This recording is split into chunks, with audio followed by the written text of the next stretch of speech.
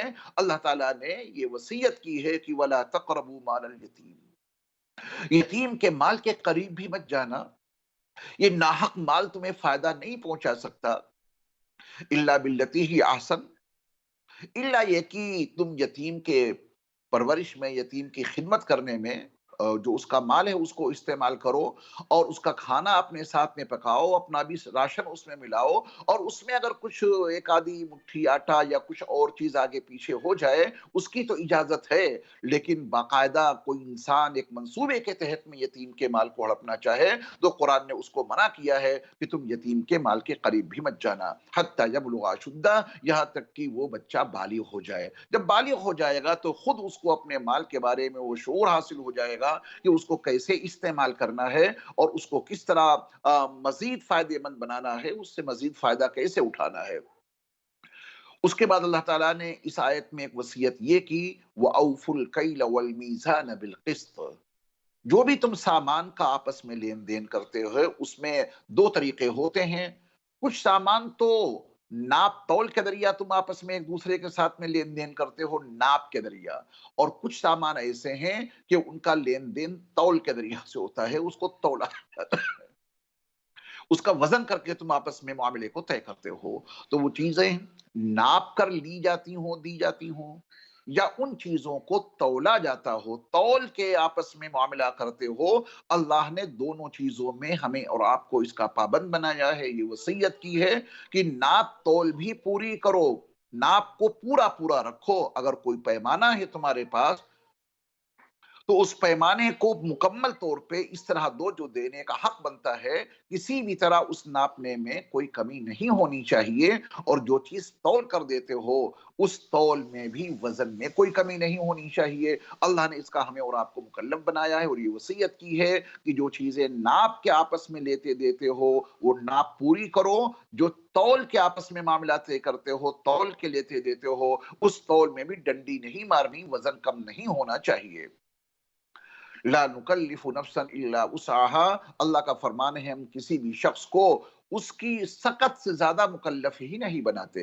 ہم اپنے بندوں کو جو کام بتاتے ہیں، اپنے بندوں کو جس کام کی وصیت کرتے ہیں، اپنے بندوں کو جس کام کا مکلف بناتے ہیں، ان بندوں میں اس کام کے کرنے کی سقط اور صلاحیت موجود ہوتی ہے۔ اللہ تعالیٰ کسی بھی نفس کو اس کی طاقت سے زیادہ مکلف ہی نہیں بناتے، یعنی اللہ تعالیٰ نے یہ جملہ فرما کے ہمیں اور آپ کو آگاہ کر دیا کہ تمہیں جو یہ وصیتیں کی جا رہی ہیں، تم کو ان اعمال کا جو مکلف بنایا جا رہا ہے، تم کو ان حرام کاموں سے بچنے کی جو تلقین کی جا رہی ہے، ایسا نہیں کہ تم ان سے اپنے آپ کو بچا نہ سکو، یہ کام وہ نہیں ہے جو تم کر نہ سکو، یہ تمہاری سخت کے اندر موجود ہے، یہ تمہاری استطاعت میں موجود ہے۔ اللہ نے تمہارے اندر وہ صلاحیت رکھی ہے کہ اگر چاہو تو اللہ کی ان وصیتوں کو عملی طور پہ اپنی زندگیوں میں برپا کر سکتے ہو۔ اللہ کسی بھی شخص کو اس کی طاقت سے زیادہ مکلف نہیں بناتے۔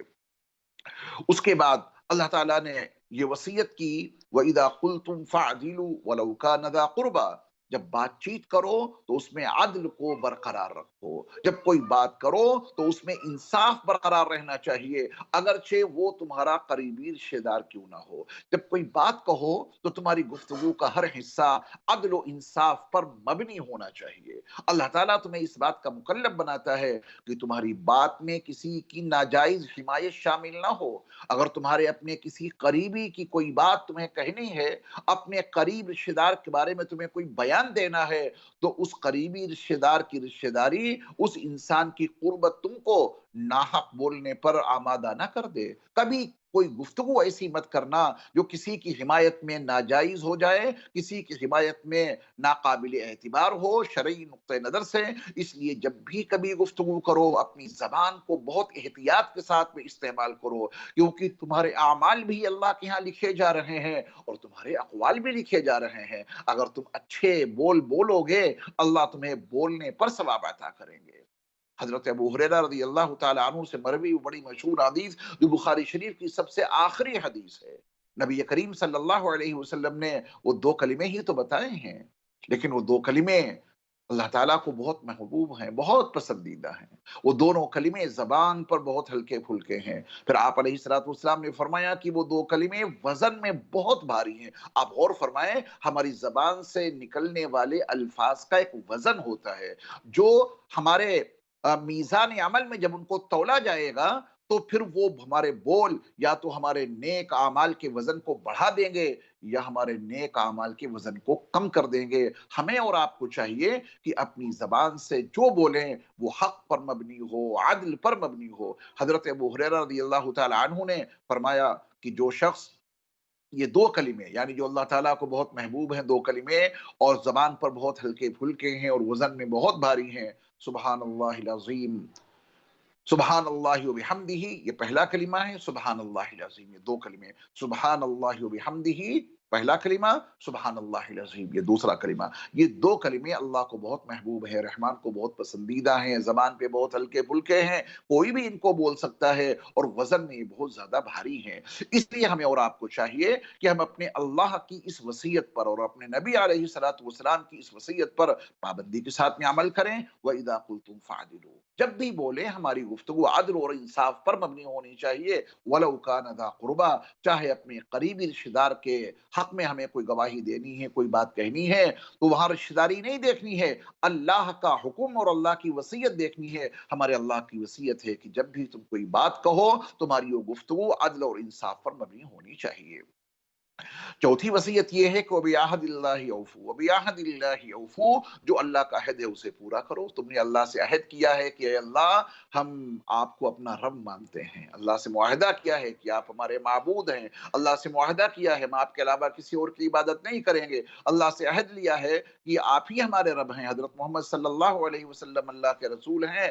اللہ سے جتنے بھی ہم نے معاہدے کیے، آمنت باللہ وملائکتہ وکتبہ ورسلہ والیوم الآخر والقدر خیرہ وشرہ من اللہ تعالی والبعث بعد الموت، غرض یہ کہ جو ایمانیات کے جتنے شعبے ہیں ان کے تقاضوں کو عملی طور پہ پورا کرنا ہے، اللہ کو بیچ میں ڈال کے کوئی عہد کیا ہے اس عہد کو بھی پورا کرنا ہے۔ معاہدے اللہ کے حوالے سے بھی ہوتے ہیں، ایک شخص دوسرے شخص سے عہد لیتا ہے اللہ کو بیچ میں ڈال کر، ایک قوم دوسری قوم سے معاہدہ کرتی ہے اللہ کے حوالے سے، ایک کمپنی دوسری کمپنی سے معاہدہ کرتی ہے اللہ کے حوالے سے۔ اللہ کا جو عہد ہے اس کو پورا کرو۔ ذالکم وصاکم بہ لعلکم تذکرون، اللہ تمہیں اس کے ذریعہ سے وصیت کرتا ہے تاکہ تم نصیحت حاصل کرو۔ اس آیت میں 4 وصیتیں موجود ہیں۔ یتیم کے مال کے قریب بھی نہیں جانا ہے، یتیم کے مال کو ناحق طور پہ ہرگز ہرگز استعمال نہیں کرنا ہے۔ اس آیت کی وصیت نمبر 1۔ وصیت نمبر 2، وَأَوْفُوا الْكَيْلَ وَالْمِيزَانَ بِالْقِسْطِ، جب کوئی چیز ناپ کے لینی دینی ہو تو اسے انصاف کے ساتھ میں ناپو، کوئی چیز تول کے دینی ہے اس چیز کو بھی انصاف کے ساتھ میں تول کر کے دو۔ اللہ تعالیٰ کسی بھی شخص کو اس کی طاقت سے زیادہ مکلف نہیں بناتے۔ تیسری وصیت، وَإِذَا قُلْتُمْ فَاعْدِلُوا وَلَوْ كَانَ ذَا قُرْبَىٰ، جب تم کوئی بات کہو تو وہ بات تمہاری انصاف پر مبنی ہونی چاہیے، عادل بھری گفتگو ہونی چاہیے، اگرچہ وہ بات تمہیں اپنے قریب پڑے۔ اور چوتھی وصیت اس آیت کی، وَبِعَهْدِ اللَّهِ أَوْفُوا، اللہ کے عہد کو پورا کرو۔ ذَلِكُمْ وَصَّاكُمْ بِهِ، یہ اللہ تمہیں اس کے ذریعہ سے وصیت کرتا ہے، لَعَلَّكُمْ تَذَكَّرُونَ، تاکہ تم یاد